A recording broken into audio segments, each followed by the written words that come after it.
అక్కడికి వెళ్ళి ప్రార్థన చేసి ఆ ఇంటి వారికి మేలు జరగాలంటే ముందు అక్కడుండే సాతాను శక్తుల యొక్క శక్తికి మించిన శక్తి మనకుండాలి. దయచేసి ఎంతమంది ప్రార్థన చేసుకుంటున్నారు? కనీసం ప్రియులారా సేవకుడు కనీసం 2 గంటలు, నువ్వు 24 గంటలు కనీసం 2 గంటలు ఖచ్చితంగా ప్రార్థన చేయాలి. అలా చేస్తేనే ప్రియులారా దేవుడు సేవలో నిజమైనటువంటి ఆశీర్వాదం ఇస్తాడు ప్రియులారా. కాబట్టి దయచేసి ఈ పరిశుద్ధత మీరు బాగా గమనించండి. ఈ పరిశుద్ధత అనేది ఎలా రావాలి? ఒక అభిషేకాన్ని బట్టి నువ్వు పరిశుద్ధులుగా మారాలి. నిజంగా అభిషేకం కోసం మనం ఖచ్చితంగా ప్రార్థించాలి ప్రియులారా. అభిషేకం కోసం ప్రార్థించాలంటే ఒకటే ఒక్క మాట, అయ్యా నేను నీకు నమ్మకంగా ఉంటా, నేను నీకు నమ్మకమైన పొట్టుగా ఉంటా అని మనం ప్రార్థించాలి. అప్పుడు పరిశుద్ధుడైన దేవుడు ప్రియులారా మన ప్రవర్తన చూస్తుంటాడు. మనం ఎక్కడికి వెళ్తున్నాం, ఏం చేస్తున్నాం, మన జీవిత ఆ గమనం ఎలా ఉంది అన్నీ ఆయన గమనిస్తూ ఉంటాడు ప్రియులారా. కాబట్టి దయచేసి ఈ పరిశుద్ధత అనేది చాలా విలువైంది ప్రియులారా. చాలా పరిశుద్ధంగా ఉండాలి ప్రియులారా. ఎందుకంటే పరిశుద్ధంగా మనం అంటే ఒకటి గమనించండి ప్రియులారా, పరిశుద్ధంగా జీవించడం అనేది దేవుని కృప లేకుండా చాలా అసాధ్యం ప్రియులారా. దేవుని కృప లేకుండా పరిశుద్ధంగా జీవించడం అనేది చాలా ప్రియులారా అసాధ్యమైన విషయం. దేవుని కృపను మనం పొందాలి, దేవుని అభిషేకాన్ని మనం పొందాలి. అలా పొందినప్పుడు ప్రియులారా నిజంగా పాపం మీద దేవుడు మనకు అధికారం ఇస్తాడు. ఎటువంటి తప్పు చేయకుండా దేవుడు మనకు అధికారం ఇస్తాడు. మీరు బాగా గమనించండి. ఈ పరిశుద్ధత అనేది చాలా విలువైంది ప్రియులారా. మరి ముఖ్యంగా కొత్త నిబంధనలో కనిపించే పరిశుద్ధత చాలా విలువైంది ప్రియులారా. చూడండి, మన పేతురు గారిని చూడండి, మన యోహాను గారిని చూడండి, తర్వాత మన పౌలు గారిని చూడండి. వాళ్ళు ఎంత రోషంగా ఉన్నారు, ఎంత పరిశుద్ధంగా ఉన్నారు, ఒక్కసారి మీరు ఆలోచించండి ప్రియులారా. కాబట్టి పరిశుద్ధంగా ఉండాలి ప్రియులారా. పరిశుద్ధత అనేది మనకు చాలా అవసరం ప్రియులారా. ఏంటంటే మీరంతా దైవజనులు కాబట్టి నేను ఎక్కువ వాక్యాలు మీకు చూపించట్లేదు, అన్నీ తెలిసిన వాక్యాలు. కానీ పరిశుద్ధత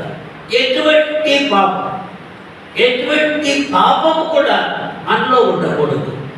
ఎటువంటి పాపము తలంపులు కూడా మనలో ఉండడానికి వీలేదు ప్రియులారా. అటువంటి పరిశుద్ధమైనటువంటి ఆలోచన మనం కలిగి ఉండాలి. రెండవదిగా నేను మరొక మాట చెప్తున్నాను. కొద్దిగా మీ అందరికన్నా వయసులో పెద్దవాడిని కాబట్టి నేను కొన్ని అనుభవాలు మీతో చెప్పవచ్చు. ఏమిటంటే మొట్టమొదటిగా బాగా గమనించండి ప్రియులారా, మొట్టమొదటిగా ప్రజలకి మీరు దేవుని సేవకుడు అనేటువంటి అభిప్రాయాన్ని కలిగించారు. మొట్టమొదటి ఈయన దేవుని సేవకుడు, ఈయన దేవుని సేవకురాలు అనే అభిప్రాయాన్ని మీరు కలిగించండి ప్రియులారా. అది చాలా అవసరం. నేను అనుకుంటాను పరిశుద్ధ బైబిల్ గ్రంథంలో మన పితరుల గురించి మీరు ఆలోచించారు. ముఖ్యంగా ప్రియులారా, ఆనాడు యాజకునికి దేవుడు ఒక ప్రత్యేకమైన వస్త్రాలు ఆయన నియమించాడు. అది వదిలేస్తే కొత్త నిబంధనకు వచ్చినా సరే సేవకుడు ఖచ్చితంగా ప్రజల యొక్క గౌరవాన్ని ఎక్కువ పొందేవాడిగా ఉండాలి. ముఖ్యంగా మనం ఎప్పుడు కూడా ప్రియులారా బాగా గమనించండి, మనం ఎప్పుడు కూడా ప్రియులారా ప్రజలు మనం చూస్తే ఈయన సేవకుడు, యవనస్తుడు మంచి సేవకుడిలాగా ఉన్నాడే అనిపించుకోవాలి. నేను దానికి ఒకటి ప్రియులారా.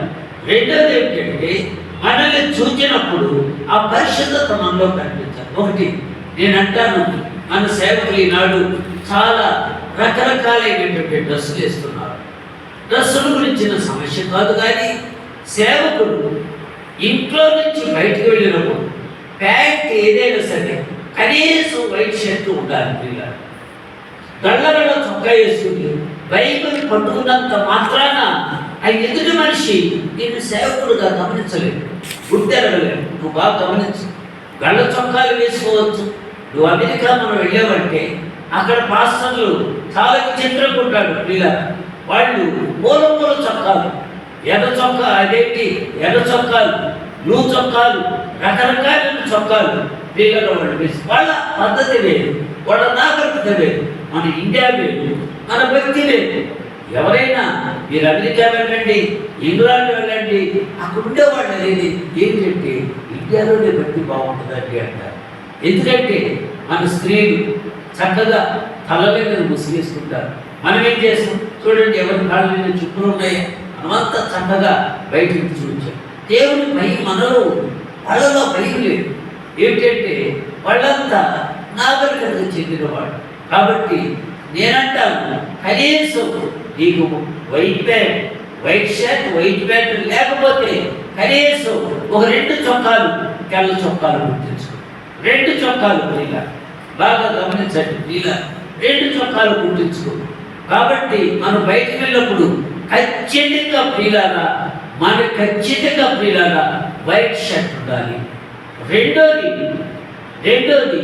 చూడండి ప్రియులారా, మీరు బయటికి వెళ్ళినప్పుడు ఎక్కడికన్నా వెళ్ళండి అనవసరం, ఎక్కడికన్నా వెళ్ళండి అనవసరం.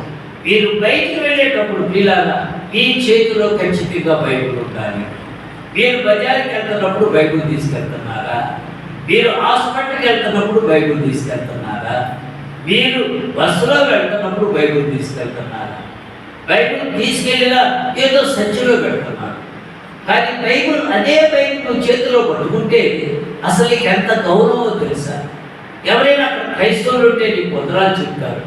అక్కడే ఆ బస్ స్టాండ్లో, అయ్యా కొంచెం కడుపులో ఎక్కుతూ ఉన్నానయ్యా, డాక్టర్ గారి దగ్గరికి వెళ్తున్నాను, నా గురించి ప్రార్థించండి అంటారు. చూడండి, బైబిల్ అనేది ఉంటే ఎంత ప్రియులారా, ఎంత గౌరవం ఆలోచించండి. నా వరకు నేను ఏదైనా పొరపాటున, బాగా గమనించండి, ఏదైనా పొరపాటున ప్రియులారా బైబిల్ లేకుండా పెడితే నా మనసు ఎంతో కలవరపడుతుంది, నా మనసు ఎంతో పొరపాటున మర్చిపోయి వచ్చారనుకోండి. బైబిల్ ఉంటే ప్రియులారా ఇది ఒక రాజముద్ర లాంటిది. బాగా గమనించండి, ఇది ఒక రాజముద్ర లాంటిది ప్రియులారా.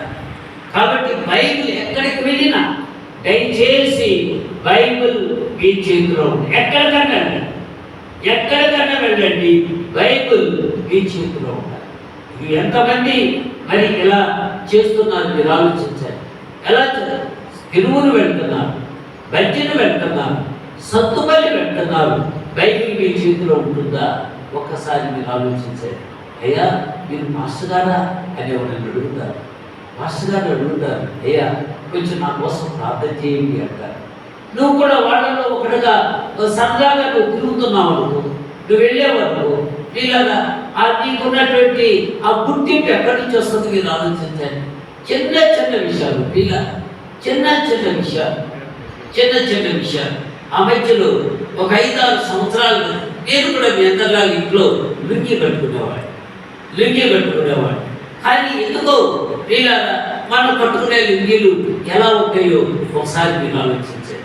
లుంగీలు కట్టుకున్నా అయితే నీలాగా నాకు దేవుడు నన్ను కొంచెం గద్దించింది ఏమిటంటే దైవజనుడు లుంగీలు కట్టకూడదు. అందుకని ఈరోజు నేను ఇంట్లో ఉన్న ప్యాంటు షర్ట్ మీద ఉంటాను. లుంగీ అనేది దాదాపు 5-6 ఏళ్ల క్రితం నేను ఆపేసాను. ఇలా బాగా గమనించండి, మనం కొన్ని విషయాలు నేర్చుకోవాలి.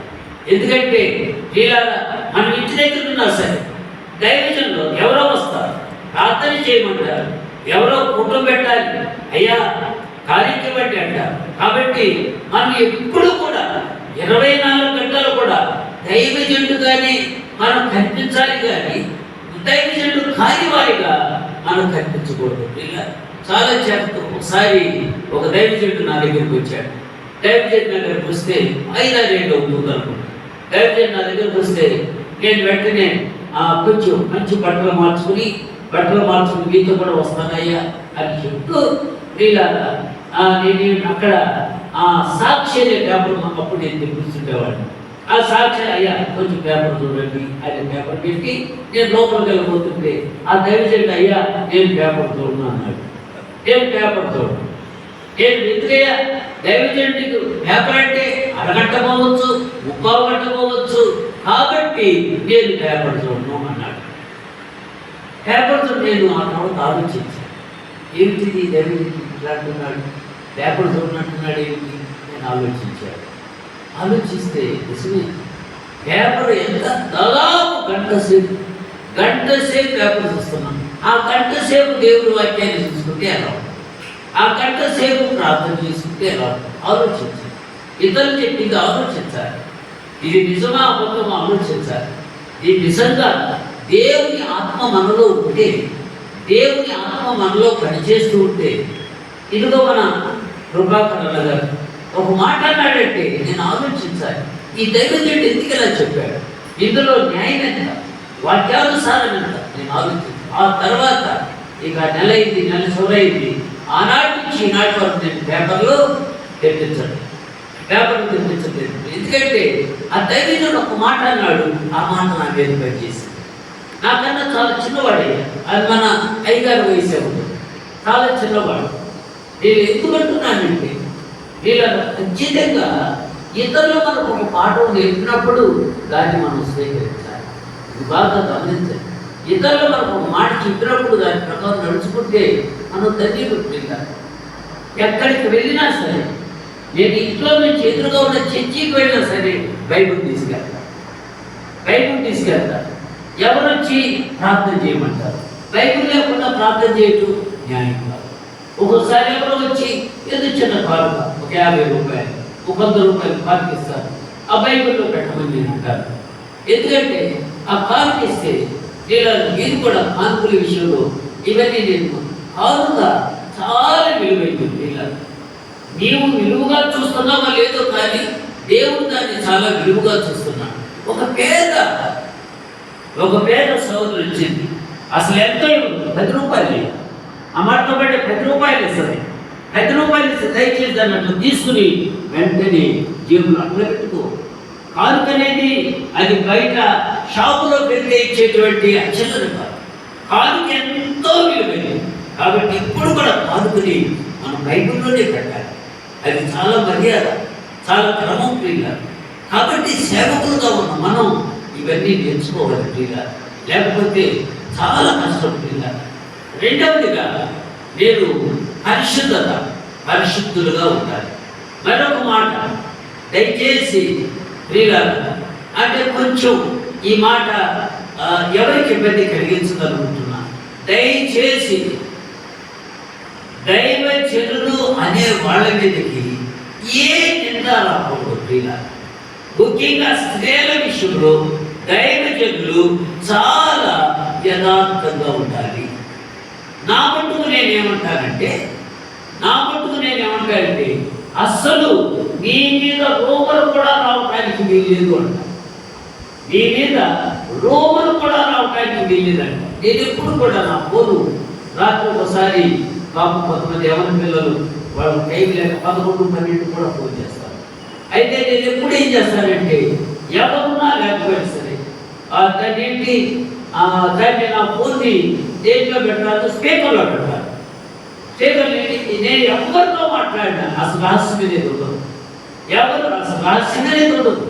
ఆడమనిషి మాట్లాడి, మగ మనిషి మాట్లాడి, రహస్యం అందరూ నేను ఇక్కడ మాట్లాడితే అక్కడ ఉండే వాళ్ళు వినిపిస్తుంది. ఎందుకంటే మన ప్రవర్తన కంప్లైంట్ లేకుండా ఉండాలి. బాగా గమనించారు, కంప్లైంట్ లేకుండా ఉండాలి. ఈనాడు అక్కడక్కడ కొంతమంది సేవకులు ఆడవాళ్ళ విషయంలో చాలా దెబ్బతింటున్నారు, చాలా జాగ్రత్తగా ఉంటాయి.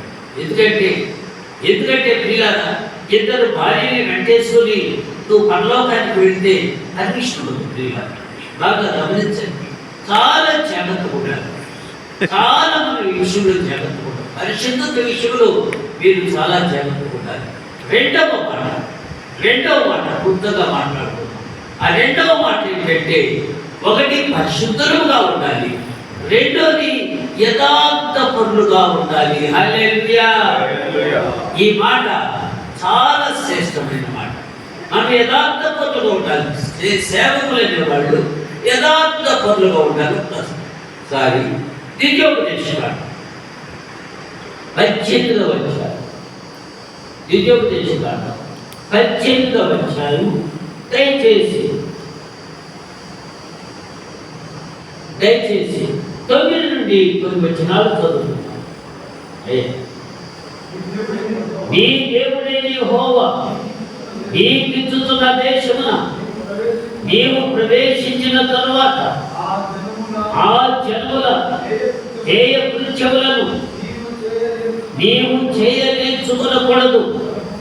తన కుమారునైనను తన కుమార్తెనైనను అగ్నిగుండము దాటించు వారినైనను శకునము చెప్పు సూర్యగాలినైనను వేగ శకునములను గాలి సర్ప శకునములను గాలి చెప్పు వారినైనను చెల్లంగి వారినైనను మాంత్రికునైనను ఎర్ర చాలకునైనను కర్ణ పిచాచ అడుగువానినైనను దయ్యములైన విచారణ చేయువానినైనను మీ మధ్య ఉండనీయకూడదు.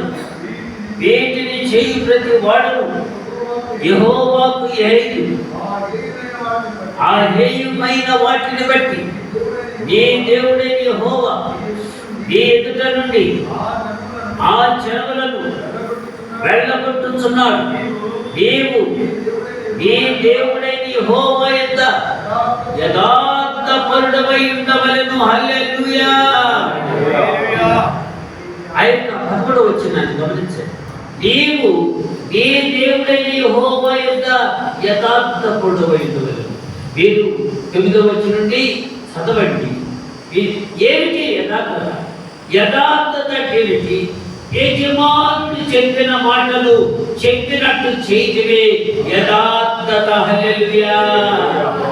యజమానుడు చెప్పిన మాటలు చెప్పినట్టు చేయటమే యథార్థత. ఇదిగో ఈ మధ్యలో ఏ కృత్యములు చేసేవారు ఉన్నారు, అగ్ని గుడ్డములో దాటించేవారు ఉన్నారు, సోదె చెప్పేవాళ్ళు ఉన్నారు, చెల్లంగి వాళ్ళు ఉన్నారు, మాంత్రికులు ఉన్నారు, ఇంద్రజాలికులు ఉన్నారు. ఇదిగో ఇటువంటి ప్రతి వాడు ఈ దేవునికి హేయుడు. కాబట్టి అందుకనే ఆ జనాల్ని వెళ్ళగొట్టి ఈ దేశాన్ని దేవుడికి ఇస్తున్నాడు. నీవు నీ దేవుడైన యెహోవా యొద్ద యథార్థపరుడవై ఉండవలెను. ప్రియమైన దేవుని హల్లెలూయా. ఈ యథార్థత అనేది చాలా అవసరం. యథార్థత అనేది యోగు గారి గురించి వింటున్నారు. యోగు గారి యథార్థత ఎంత ప్రియులారా గొప్పదో మీకు తెలుసు. ఎందుకంటే మీకు సేవకులు కాబట్టి ఇవన్నీ చెప్పలేదు. ప్రియులారా, మన దేవుని ముఖ్యంగా ప్రియులారా 3 విషయాలు. దేవుని వాక్య విషయంలో యథార్థంగా ఉండాలి. హల్లెలూయా. దేవుని వాక్య విషయంలో యథార్థంగా ఉండాలి. మీరు ఆలోచించండి. గవర్నమెంట్ వాళ్ళు, తెలంగాణ గవర్నమెంట్ వాళ్ళు ఒక చట్టాన్ని చేశారు. చట్టాన్ని చేస్తే దాన్ని అమలుపరిచే బాధ్యత కలెక్టర్ గారు, ఎస్పీ గారిని, ఎస్ఐ గారిని, తహసీల్దార్ గారిని. అలాగే దేవుడు ఒక చట్టాన్ని చేశాడు. బైబిల్ గ్రంథంలో ఒక వాక్యాన్ని రాయించాడు. ఆ వాక్యాన్ని అమలు చేయాల్సిన బాధ్యత ఎవరిదంటే మీది. హల్లెలూయా. ఆ వాక్యాన్ని అమలు చేయవలసిన బాధ్యత మీది.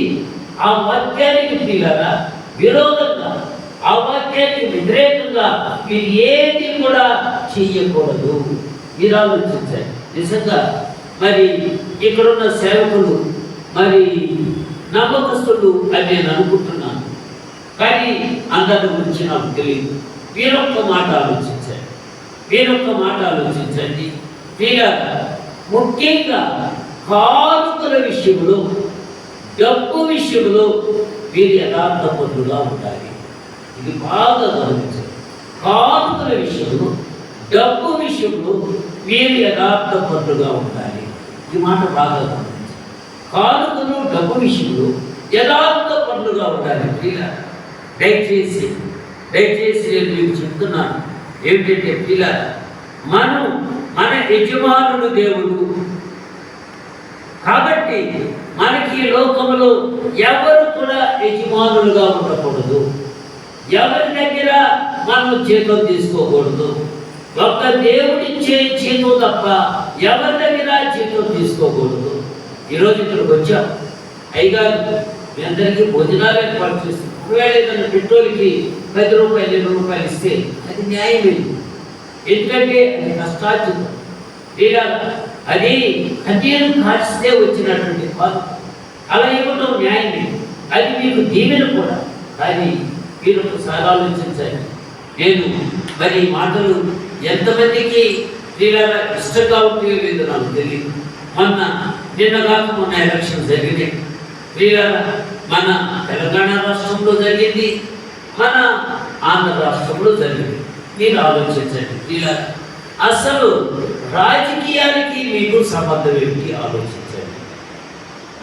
తిరువూరు మండల పాస్టర్స్ ఫెలోషిప్ అంటున్నారు, తిరువూరు నియోజకవర్గ పాస్టర్స్ ఫెలోషిప్ అంటున్నారు. అసలు ఇది చేయించాలి. మీకు రాజకీయాలకు సంబంధం లేదు. రాజకీయ నాయకులు ఇచ్చే డబ్బు తీసుకుంటూ ఎంతవరకు దిగుతున్నారు ఆలోచించాలి. ఆ డబ్బు మీ దగ్గర నిలబడుతుంటారు ఆలోచించాలి. వాళ్ళు ఇచ్చే బ్యాగులు, వాళ్ళు ఇచ్చే బట్టలు, క్రీడలు మీరు బాగా గమనించండి. మీరు ఆలోచించండి క్రీడలు. ఎందుకంటే ఏ సేవకుడైతే రాజకీయాలకు దూరంగా ఉంటాడో ఆ సేవకుడే నిజమైన సేవకుడు. హల్లెలూయా. రాజకీయాలు దయచేసి క్రీడలు, రాజకీయాలు ఆ మీటింగ్ పెట్టి ఆ 1000 రూపాయలు 500 రూపాయలు దయచేసి ఒకటి క్రీడలు. నేను మన సహవాసంలో వాళ్ళకి ఎప్పుడు చెప్పే మాట ఉంటే, ఇదిగో ఒక మంచి దైవజనుడు వస్తున్నాడు, మీటింగ్ పెట్టిస్తున్నాడు, కృపాకర్ గారట, అక్కడ సత్తుపల్లిలో మీటింగ్ పెట్టిస్తున్నాడు, వెళ్ళండి, వాక్యాన్ని వినండి, బలపడండి, ఏమాత్రం తప్పులేదు. ఒకరు భోజనం పెడితే భోజనం చేయండి, లేకపోతే ఒక సంతోషంగా వచ్చే తప్పులేదు. కానీ ఇలా దయచేసి ఎక్కడికి పడితే అక్కడికి వెళ్ళి మీ గౌరవాన్ని తగ్గించుకోవాలి. సేవకులుగా ఉంటే మీ గౌరవాన్ని తగ్గించుకోవాలి. ఎందుకంటే సేవకులు అంటే ఈనాడు చాలా మందికి ఆశామాషిగా ఉంటుంది, ఇలా ఎగతాళిగా ఉంటుంది. ఇలా ఎక్కడ పడ్డా సేవకులు చూడండి. ఇలా నిజంగా ప్రియుల దయచేసి మనం కష్టపడి సేవ చేస్తున్నాం. విశ్వాసం ఇచ్చే కాలంలో కలుగుతారు. లేకపోతే ఎవరైనా మన సేవల నుంచి అయ్యా ఈ 1000 రూపాయలు సేవ కూర్చండి అని ఇచ్చే కాల్పులు మనకెంతో విలువైంది. అంతేకాని దయచేసి ఎక్కడ పడితే అక్కడ దయచేసి కాల్పులు తీసుకోవద్దు. ఎక్కడ పడితే అక్కడ చేతులు చాపదు. నేను చాలా మంది ప్రియులారా, ఎందుకు ఇవన్నీ అవసరమా? దీనివల్ల మనకు జరుగుతున్న మేలేమిటి? ఎవరో ఆయన నేను చాలా గొప్పవాడిగా కనిపించాలి, ఈ ప్రాంతంలో నాయకుడుగా ఉండాలి అని చెప్పి అనేకమైన సంస్థలు ఈనాడు బయటకు వచ్చింది. ఆల్ ఇండియా పాస్టర్స్ ఫెలోషిప్ అని ఒక ఆయన పార్టీ ఇస్తున్నాడు. ఆ తెలంగాణ పాస్టర్స్ కాన్ఫరెన్స్ అని ఒక ఆయన పార్టీ ఇస్తున్నాడు. ఇండియన్ క్రిస్టియన్ కౌన్సిల్ ఒక ఆయన ఉంటున్నాడు. ఇవన్నీ ఏంటి? ఇవన్నీ దేవునికి మహిమ కలిగించేనా? ఇవన్నీ దేవుని యొక్క అనుమతుల్లో పడలేనా? ఇవన్నీ మనం చేస్తున్న దేవునికి ఆలోచించాలి. ప్రియులారా, దయచేసి మీరు చేస్తున్న పనుల గురించి ఒకసారి ఆలోచించండి. ఎంతవరకు దేవుడు మెచ్చుకుంటున్నాను మీరు ఆలోచించండి. ఎందుకంటే నాయకులు గౌరవించండి, ఎమ్మెల్యే గారిని గౌరవించడంలో తప్పులేదు, తహసీల్దార్ గారిని గౌరవించడంలో తప్పులేదు, నాయకులు గౌరవించాలి, ఖచ్చితంగా తప్పులేదు. అయితే వాళ్ళ రూపాయి కాశపడతాడు. అయ్యా వాళ్ళు ఇస్తానంటే మర్యాదగా ఉందని చెప్పండి. అంతేగాని మీగా ఎక్కడ పడితే అక్కడికి వెళ్ళి చేతులు సాధేటువంటి పరిస్థితి అనుకుంటకూడదు. దేవుని విషయంలో మనం యథార్థపరులుగా ఉండాలి. నేను నిజంగా నా అనుభవం చెప్పాలంటే నిజంగా దేవుడు ఎలా మార్పులు ఇస్తున్నాడు ఒక్కొక్కసారి నాకే ఆశ్చర్యంగా ఉంటుంది. చిన్న పరిచయం, చిన్న గ్రామాలు 1-2 మీటింగ్లు పెట్టడానికి ఈరోజు దేవుడు ఎంతో సహాయం చేస్తున్నాడు. ఎందుకంటే పూర్తిగా దేవుడి మీద ఆధారపడితే ఆయన మనల్ని గురించి పట్టించుకుంటాడు. హల్లెలూయా. పూర్తిగా దేవుడి మీద ఆధారపడాలి. ఒక భార్య తన భర్త మీద ఆధారపడింది అనుకో, ఆ భార్య యొక్క అవసరాలు, చీరలు కావాలా లేకపోతే మరొకటి కావాలా, అన్నీ భర్త చూసుకుంటాడు. అలాగే ఒక భార్య భర్త మీద ఆధారపడినట్టుగా మనం పూర్తిగా దేవుని మీద ఆధారపడితే దేవుడు ఎందుకు ప్రియులారా? మీరు ఆలోచించండి. దేవుడు ఖచ్చితంగా ప్రియులారా అన్నీ మనకి ఇస్తాడు ప్రియులారా. ఆ అనుభవంలోకి మనం రాలేకపోతాం. ఏదైనా అవసరం ఉంటే ప్రియులారా మనుషుల వైపు చేతులు చేస్తున్నాం, కానీ ఒక గంట మోకరించి ఇదిగో నాకు అక్కరుంది, నా ఇంటికి అక్కరుంది, నా మందిరానికి అక్కరుంది, ఇదిగో ఈరోజు మోకరిస్తా, ప్రార్థిస్తా, టిఫిన్ లేకుండా, అన్నం లేకుండా నా దేవుని సన్నిధిలో కన్నీరు కాలుస్తా అని ప్రియులారా మనం నమ్మకంగా ఉంటే దేవుడు ఎందుకు ఎవరు ప్రియులారా? మీరు ఆలోచించండి ప్రియులు. ప్రతి విషయంలో నమ్మకం ఉండాలి ప్రియులారా. చాలా మంది సేవకులు కన్నీరు కార్చి ప్రార్థన చేస్తున్నట్టు కనిపిస్తున్నారు, కానీ అది న్యాయం కాదు ప్రియులారా. ఆలోచించండి. ఏమిటంటే పైకి భక్తి గల వారిగా ఉంటున్నారు, కానీ వాస్తవానికి అంత భక్తి వాళ్ళకు దగ్గర లేదు. ఈ మధ్యలో మన తెనాలి దగ్గర ఒక ఊళ్ళో ఒక సంగతి జరిగింది. ఎందుకంటే ఒక సేవకుడు మొత్తం మీద ఏమనుకున్నాడేమో, నన్ను తీసుకెళ్ళి ఆ మందిరాన్ని ప్రారంభించాడు. ప్రార్థన జరిగింది, నీలాగా భోజనం చేసుకుని వచ్చాడు. మళ్ళీ ఈ మధ్య ఏం జరిగింది అంటే నీలాగా ఈ మధ్య మరొక దైవజనుడిని పిలిపించి అదే మందిరానికి రంగులు వేసి ఆ దైవజనుడితో ప్రతిష్ఠ చేయించి ఆ దైవజనుడి మందిరం పేరు దీనికి పెట్టాడు. మనిషిని మార్చాడు, మందిరం పేరు మార్చాడు. నేను పెద్ద దైవజనుడిని చెప్పుకుంటున్నాడు. దేవుడు ఏమంటాడు? మీరు ఆలోచించండి. ఎంతవరకు న్యాయం ఆలోచించండి. ఇటువంటి డూప్లికేట్ దైవజనులు లేరంటారా? మీరు ఆలోచించండి. మీకు అర్థం కావట్లేదు. డబ్బుల్ని చూసుకుంటున్నారు, కానీ దేవుడి కృపను చూసుకోవట్లేదు. డబ్బులను చూసుకుంటున్నారు, కానీ దేవుడు ఏమనుకుంటున్నాడు అనే సంగతి మీకు అర్థం కావట్లేదు. ఆలోచించండి ప్రియులారా. దేవుడు అడిగితే ఇవ్వడా ప్రియులారా? ఖచ్చితంగా ఇస్తాడు ప్రియులారా. మన అవసరాలకు తగినట్టుగా దేవుడు మనకి ఇస్తాడు ప్రియులారా. కాబట్టి దయచేసి నా ప్రియమైన దేవుని బిడ్డలారా, దయచేసి రెండు రకాలైన అభిప్రాయం, రెండు రకాలైన ప్రవర్తన మంచిది కాదు ప్రియులారా. ఒకవేళ మనిషిని మోసగించవచ్చు, కానీ నువ్వు దేవుడిని మోసగిస్తావా? నువ్వు ఆలోచించు. మనిషిని మోసగించవచ్చు, దేవుడిని ఎక్కడ మోసగించగలవు? ఆలోచించండి ప్రియులారా. కాబట్టి నా ప్రియమైనటువంటి దేవుని బిడ్డ, దయచేసి దేవుని విషయంలో యథార్థ పరులుగా ఉంటాడు. నేను ఒక్కటే మాట్లాడుతున్నాను. నీకు సంబంధం లేని డబ్బు ఎక్కడి నుంచి వచ్చినా దయచేసి దాన్ని పట్టుకో. హల్లెలూయా. నీకు సంబంధం లేని డబ్బు ఎవరిచ్చినా దాన్ని అంటుకోవద్దు ప్రియులారా. బాగా గమనించండి. అందుకని పాత నిబంధనలు అంటాడు, పడుపు సొమ్మును ఆశించకూడదు అంటాడు. పడుపు సొమ్మును ఆశించకూడదు. కాబట్టి మనం జాగ్రత్తగా ఉండాలి ప్రియులారా. ఎందుకంటే సేవ అనేది అంత తేలిక. ఒక మాట, ఎంత సేవకులమని అనిపించుకుంటూ, ఇన్ని ప్రార్థన చేసుకుంటూ, వెళ్ళకి తిరుగుతూ, అన్ని మీటింగ్లు వెళుతూ, చివరికి మనం పరలోకానికి వెళ్ళలేదు అనుకోండి, అసలు మన పరిస్థితి ఎలా ఉంటుంది? ఆలోచించాలి. ఎందుకంటే ఎక్కడ పడితే అక్కడ తిరిగేవాడికి పరలోక రాజ్యం ఎలా ఉంటుంది ప్రియులారా? మీరు ఆలోచించండి. మన ఇంట్లో కట్టేసినటువంటి కుక్కకి, వీధుల్లో తిరిగే కుక్కకి తేడా ఉందా లేదా? మీరు ఆలోచించండి. ఏంటంటే నమ్మకంగా ఉండాలి. మనం చాలా నమ్మకం ఉండాలి. అటు ఇటు తిరిగినందువల్ల ప్రయోజనం లేదు. బాగా గమనించండి. అటు ఇటు తిరిగినందువల్ల ప్రయోజనం లేదు ప్రియులారా. మనకున్న దానితో తృప్తిపడాలి. దేవుడు మనకి ఇచ్చిన దానితో తృప్తిపడాలి. దేవుడు గుప్పిలి విప్పిందాకా మనం ఎదురు చూడాలి. గట్ల చప్పబట్టండి. దేవుడు గుప్పిలి విప్పిందాకా మనం ఎదురు చూడాలి ప్రియులారా. చివరిగా నేను ముగిస్తున్నాను. ఒకటి సేవ విషయంలో, నశించిపోతున్న ఆత్మ విషయంలో మీరు భారం కలిగి ఉండాలి. హల్లెలూయా. సేవ విషయంలో, నశించిపోతున్న ఆత్మ విషయంలో మీకు భారం కలిగి ఉండాలి. నన్ను దయచేసి అపార్థం చేసుకోవద్దు. ఇలా ఎలాగైనా సరే ఈ నెల నా కుటుంబాన్ని పొదుపు లేకుండా పోషించుకోవాలి.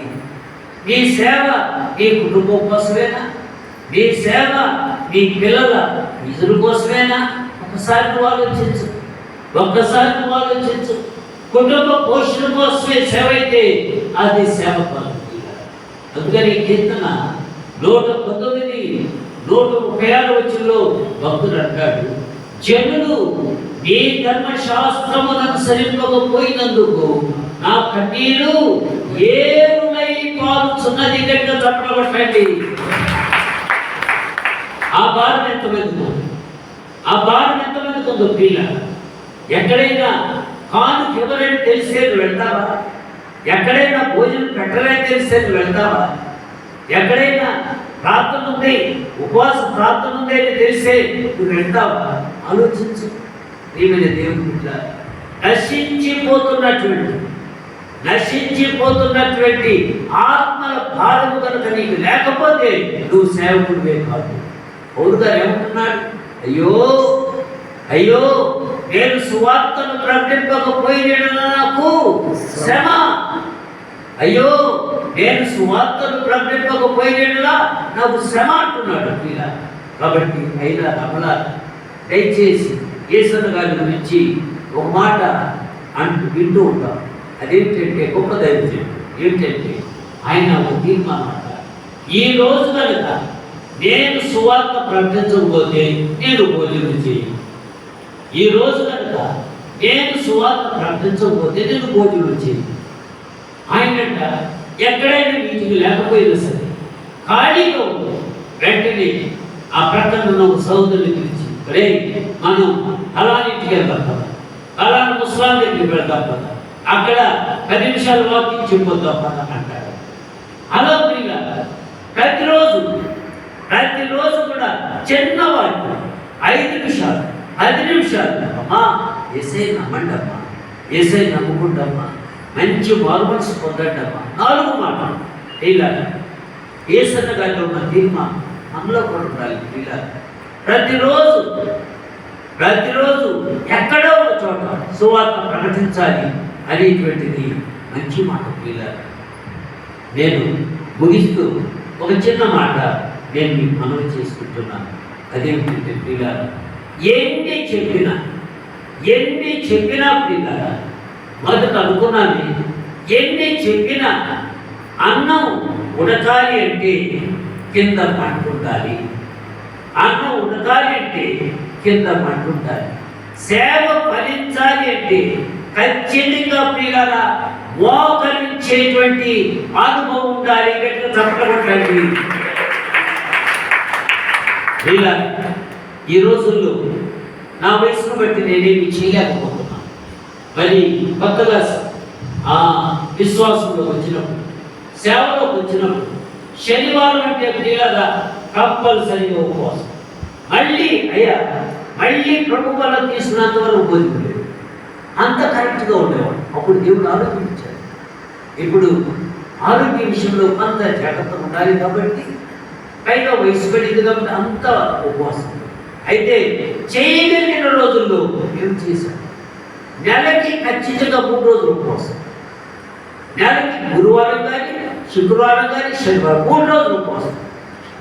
కేవలం ఆ రాగి జావ తాగి నమ్మకంగా మేము ఉపవాసం చేసేవాళ్ళం. ఇలా మీరు ఆలోచించాలి. ఆ రోజుల్లో ఒకసారి కలుసుకుంటే ఈ రోజుల్లో చేయలేకపోతున్నాను. ఆ భక్తేమైంది? ఆ రోజుల్లో నేను కొత్తగా వచ్చిన రోజుల్లో 40 రోజులు మేము ఉపవాసం ఉంటాం. ఆ తర్వాత 21 రోజులు ఉపవాసం ఉంటాం. 7 రోజులైతే ఎన్నిసార్లు ఉన్నావో మాకే తెలియదు. ఈనాడు తీరా కొద్దిగా గొప్ప ఈ బ్యాటరీ తిరుగుతుందంటే ఛార్జ్ ఉన్నట్టే కదా. ఏమి మీరు ఆలోచించారు? బ్యాటరీ కొద్దిగా గొప్ప ఎరుగుతుందంటే, గాలి కనపడుతుందంటే ఛార్జింగ్ ఉన్నట్టే కదా. ఏంటంటే ఆ ఛార్జింగ్ ఎప్పటి నుంచో చేసుకోవచ్చింది. ఛార్జింగ్ ఒక్కరోజు చేసింది కాదు. వేరే ఎంతమంది ఆలోచించారు. మనం పరిగెత్తుతున్నాం. ఆదివారం ఆరాధన, సోమవారం పుట్టినరోజు, మంగళవారం అదేమిటి ఆచార్యుల పండగ, ఓణీల పండగ, బుధవారం వచ్చేసరికి ఎవరితో దినం, గురువారం వచ్చేసరికి పెళ్లి, శుక్రవారం వచ్చేసరికి ప్రధానం, శనివారం వచ్చేసరికి ఇంకేదో కుటుంబం ప్రార్థన. నువ్వు ప్రార్థన చేసుకుంటే ఎక్కడ, మోకరించేది ఎక్కడ, కన్నీరు కార్చేది ఎక్కడ? ప్రజలు ప్రియులారా, వాడు మన మీద ప్రేమ చూపిస్తారు, ఖచ్చితంగా వాళ్ళు బలపరచాల్సింది. కానీ ఎన్ని పూటాలున్నా ఏమున్నా సరే నెలలో 3 రోజులు ఉపవాసం ఉండి కనుక నువ్వు ప్రార్థిస్తే దేవుడు నిన్ను ఎలా ఆశీర్వదిస్తాడో చూడు. ఉపవాస ప్రార్థనలో శక్తి ఉంది ప్రియుల, ఉపవాస ప్రార్థనలో చాలా శక్తి ఉంది. కాబట్టి శనివారం విజ్ఞాపన కూడి బాగా గమనించండి. మొన్న నా అనుభవాలు కొద్దిగా చెప్తాను, దాన్ని అపార్థం చేసుకోకండి. మొన్న శనివారం నేను ప్రార్థన చేసుకుంటానని కూడా అనుకోవాలి. శుక్రవారం చాలా బతికించి చాలా రాత్రి అయింది, ఫోటోలు ఎక్కడి నుంచి వచ్చేసరికి నేను ఇంకా శనివారం ప్రార్థన నడవదేమనుకున్నాను. ఎందుకో దేవుడు పొద్దున్నే 7:00కల్లా వెళ్ళకొచ్చాడు. గొప్ప మొక్క పడుకుని చేస్తే ఇలా ఆ రోజు చాలా మంచి నడిపించాడు. దాదాపు ఇక టిఫిన్ అట్లాగే పోయింది. మళ్ళీ మధ్యాహ్నం ఇలా మరి 3ంటికి భోజనం చేయడం జరిగింది. ఎందుకంటే ఒకసారి దేవుడు లేపుతాడు. దేవుడు లేపినప్పుడు మళ్ళీ మధ్య నుంచి పడుకున్నామంటే దేవుడు దుఃఖపడతాడు. రాత్రి పడుకునేసరికి 1 గంట అయింది. పొద్దున్నే 6:20కి మెలకు వచ్చింది. నేనే 9 అనుకున్నా. 6:20కి మెలకు వచ్చింది. కళ్ళు మూతలు పట్టదు, చాలా ఫ్రెష్గా ఉన్నాయి. నిద్ర అంతా సరిపోయినట్టు. సరే కొద్దిసేపు దేవుడు చూపించు, 1 నిమిషం చెప్పకూడదు, 1 నిమిషం. ఏంటంటే ఎప్పుడు మోకరిద్దామా, ఎప్పుడు ప్రార్థిద్దామా, ఎప్పుడు కన్నీరు కారుద్దామా, ఎప్పుడు దేవుడి కృపను పొందుదామా అనే ఆశ మనలో ఉండకపోతే సేవ ఎక్కడ డెవలప్ అవుతుంది నాకు అర్థం కాదు. మీరు ఆలోచించండి. ఏంటంటే మోకరించకపోతే, ఉపవాసం ఉండకపోతే దేవుడు ఎట్లా కనికరిస్తాడు? ఒకసారి మీరు ఆలోచించండి. ప్రియమైన దేవుడి బిడ్డలారా, చెయ్యాలి. బాగా గమనించండి. ఒకసారి నా కాళ్ళు ఫ్రాక్చర్ అయ్యింది. నేను ఎక్కడో పడ్డాను, కొంచెం కర్నూలు బస్ స్టాండ్ అనుకుంటా. ఫ్రాక్చర్ అయింది. దాదాపు 6 వారాలు ఇంట్లో ఉండాల్సి వచ్చింది. బాగా గమనించండి. అయితే ఆ కాలుకి దెబ్బతగలటం కూడా ఒక మంచిది అయింది. సమృద్ధిగా ప్రార్థించుకునే సమయాన్ని దేవుడు ఇచ్చాడు. హల్లెలూయా. సమృద్ధిగా ప్రార్థించుకునే సమయాన్ని ఇచ్చాడు. నేను చెప్పకూడదు కానీ నన్ను అపార్థం చేసుకోవద్దు. ఒకరోజు ఆ కాలు ఇట్లాగే చాటి కూర్చొని ఇట్లాగే చాటి నేను కొంచెం టిఫిన్ లేకుండా ఆ రోజు దేవుడు ఆ రోజు నాకు ప్రార్థించుకుంటే ఆ రోజు 17 గంటలు నాకు ప్రార్థన దేవుడు ఇచ్చాడు. హల్లెలూయా. గొప్పగా చెప్పడం కాదు. దేవుడు నిన్ను ప్రార్థన చేసుకోమని ఒత్తిడి చేసినప్పుడు మధ్యలో లేవు. దేవుడు నిన్ను ఒత్తిడి చేసి ఏ సమస్య ఉన్నాయో తెలియదు,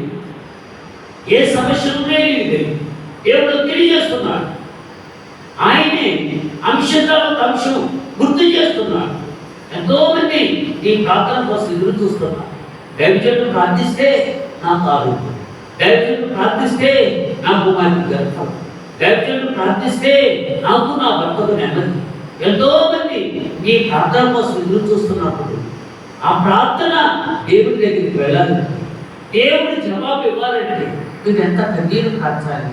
ఒకసారి ఆలోచించండి. ఇలా నా ప్రియమైన దేవుడి బిడ్డ, దయచేసి ప్రార్థన లేకుండా ఏది చేయదు. ఒక ఇడ్లీ వేయాలన్నా, ఒక దోశ వేయాలన్నా, ఒక కూర వండాలన్నా, ఒక అన్నం వండుకోవాలన్నా కింద మంట అవసరం. ఆ మంటే ప్రార్థన.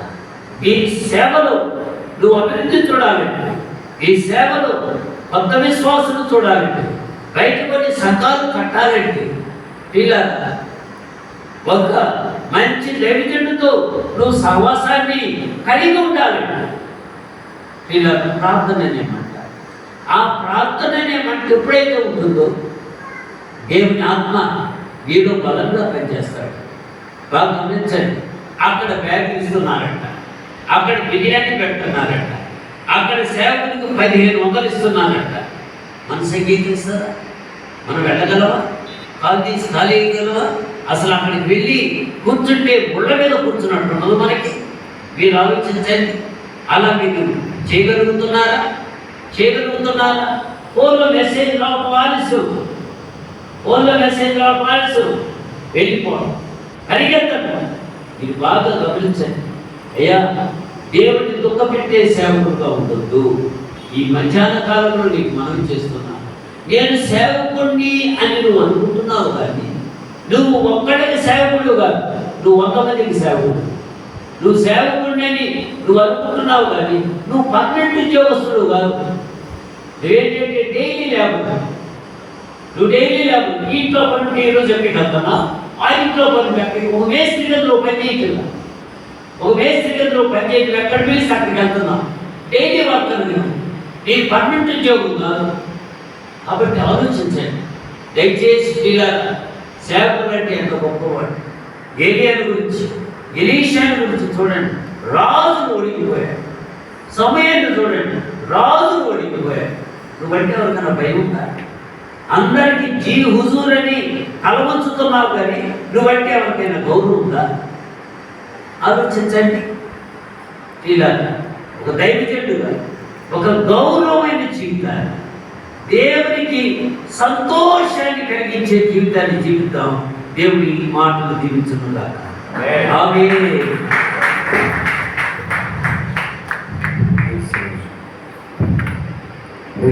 దేవునికి మహిమ కలుగునుగాక.